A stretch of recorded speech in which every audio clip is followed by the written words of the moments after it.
करने वाले हैं अस्थमा अटैक के बारे में। अस्थमा अटैक एक सडन अटैक होता है, अचानक अटैक होता है जिसमें अस्थमा के सिम्टम्स में चेंजेस आ जाते हैं। जैसे भाई ये क्यों होता है? जब टाइटनेस हो जाती है एयरवे और सांस लेने में तकलीफ होती है। ये क्यों होता है? जब लंग्स हैं वो इन्फ्लामेड हो जाएंगे, कॉन्स्ट्रिक्ट हो जाएंगे, रिस्ट्रिक्ट हो जाएगा एयर फ्लो। भाई जब लंग्स में एयर पहुंचेगी ही नहीं तो सांस में खिंचाव।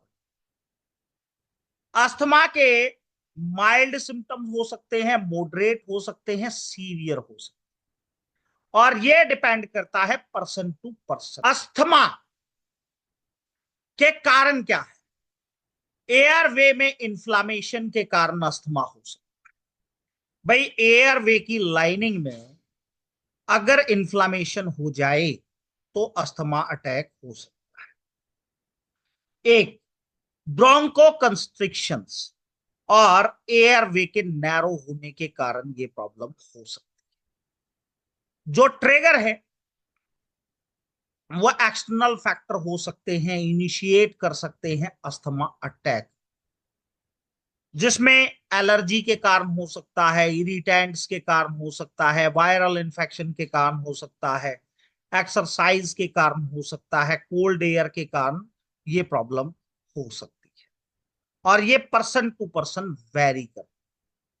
ब्रोंकोस्पाज्म के कारण हो सकता है। अस्थमा अटैक के टाइम पे मसल्स हैं जो एयरवे के सराउंडिंग होती हैं वो नैरो हो जाती हैं और वो पासेस वे नहीं करने देती, हवा को लंग्स तक नहीं पहुंचती। इसको कहा जाता है ब्रोंकोस्पाज्म, जिसमें पेशेंट को विजिंग, शॉर्टनेस ऑफ ब्रीथ और कफिंग की प्रॉब्लम होती है। म्यूकस प्रोडक्शन, अस्थमा अटैक तब भी हो सकता है जब म्यूकस का प्रोडक्शन बहुत ज्यादा हो और वो ऑब्स्ट्रक्शंस पैदा कर दे एयर फ्लो में, जिसके कारण ब्रीदिंग और वीजिंग की प्रॉब्लम आज। अगर हम बात करें टाइप्स ऑफ अस्थमा अटैक, सबसे पहला टाइप है mild asthma attack. Mild asthma attack जिसमें वीजिंग, कफिंग हो सकती है, जिसमें पेशेंट को क्विक रिलीफ जो मिलता है वो इनहेलर से मिलता है। नेक्स्ट है moderate asthma attack. Moderate asthma attack में पेशेंट को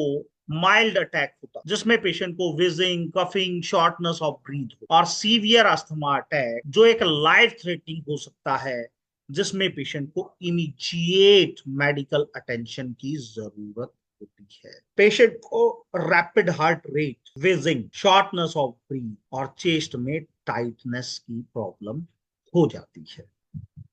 कॉमन ट्रिगर में अगर हम बात करें तो एलर्जी के कारण हो सकता है, जैसे किसी को डस्ट से एलर्जी हो, माइट से, पोलोन से एलर्जी हो, पैट डेंडर से एलर्जी हो, वो अस्थमा अटैक को ट्रिगर कर सकती है, वो नैरो कर सकती है एयर। इन्फेक्शंस जैसे रेस्पिरेटरी ट्रैक्ट इन्फेक्शन हुआ हो, कोल्ड हो, फ्लू हो, ब्रोंकाइटिस हो, वो ट्रिगर कर सकते हैं अस्थमा अटैक। एक्सरसाइज, एक्सरसाइज के कारण अस्थमा अटैक हो सकता है। जब किसी को कोल्ड हो, ड्राई एयर में, ठंड में ड्राई एयर में अगर वो एक्सरसाइज करे तो एयरवे नैरो हो सकता है, जिससे पेशेंट को सांस लेने में तकलीफ हो सकती है। इरिटेंट्स के कारण ये प्रॉब्लम हो सकती है। सिम्टम्स आपको देखने को क्या, पेशेंट को डिफिकल्ट ब्रीदिंग मिलेगी, एयरवे नैरो हो जाएगा, मसल्स टाइट हो जाएंगी, म्यूकस का प्रोडक्शन ज्यादा हो, वेजिंग की प्रॉब्लम रहेगी, विसल साउंड आपको सुनने को मिलेंगी क्योंकि जो एयरवे है वो नैरो हो चुका है, उसमें म्यूकस बिल्डअप हो चुका है।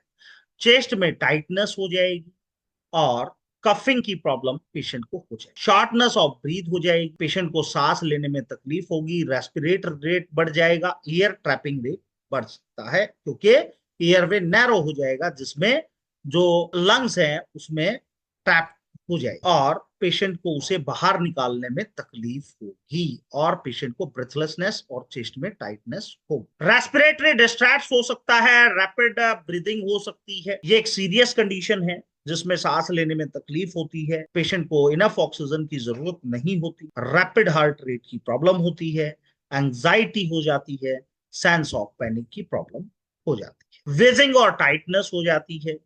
अब इसमें रेस्पिरेटरी डिस्ट्रैक्ट में पेशेंट विजिंग, विसल साउंड महसूस करता है। कॉम्प्लिकेशंस क्या हो सकते हैं?